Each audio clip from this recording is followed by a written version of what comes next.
గత ప్రభుత్వ హయాంలో ప్రజలపై చెత్త పన్ను వేసి చెత్తను మిగిల్చి వెళ్లిపోయారన్నారు. మ్యాచింగ్ గ్రాంట్లు ఇవ్వకపోవడం వల్ల స్వచ్ఛ భారత్ నిధులు కూడా ఆగిపోయాయన్నారు. స్వచ్ఛ భారత్ కింద 3,000 కోట్లు శాంక్షన్ చేసి కేంద్ర ప్రభుత్వం ఫస్ట్ ఇన్స్టాల్మెంట్ 250 కోట్లు ఇస్తే రాష్ట్ర ప్రభుత్వం దానికి మ్యాచింగ్ ఇవ్వాలంటే ఇవ్వక అది కూడా ఆగిపోయింది. చెత్త పన్ను వేశారు, ప్రజల మీద కలెక్ట్ చేశారు, చెత్త మిగిలిచ్చేసిపోయారు 8 లక్షల చెత్త.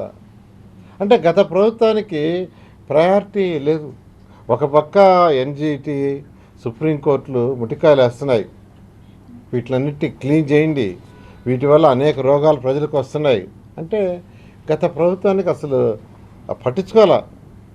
కానీ ఈ ప్రభుత్వం రాగానే కేవలం 1 ఇయరే ఇచ్చారు మా ముఖ్యమంత్రి గారు. చైనా కావచ్చు, రష్యా కావచ్చు, జపాన్ కావచ్చు, సింగపూర్ కావచ్చు, మలేషియా కావచ్చు, అష్కాబాద్, ఆస్టానా, వాటిల్లో ఎలా చేస్తున్నారంటే మెజారిటీ కంట్రీస్లో వేస్ట్ ఎనర్జీ ప్లాంట్స్ వాడుతున్నారు. వచ్చిన చెత్తను తీసుకుపోయి అక్కడ జనరల్ వేస్ట్ దాంట్లో వేస్తే దాంట్లో బర్న్ అయ్యి ఎలక్ట్రిసిటీ ప్రొడ్యూస్ అవుతుంది, మళ్ళీ ఎలక్ట్రిసిటీ వస్తుంది.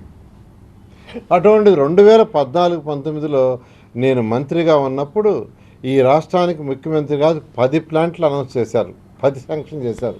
10లో మేము ఉన్నప్పుడే గుంటూరు, విశాఖపట్నం అడ్వాన్స్ స్టేజ్లో ఉంటే అవి 2 కంప్లీట్ అయినాయి. మిగతా 8 గత ప్రభుత్వం వదిలేసింది.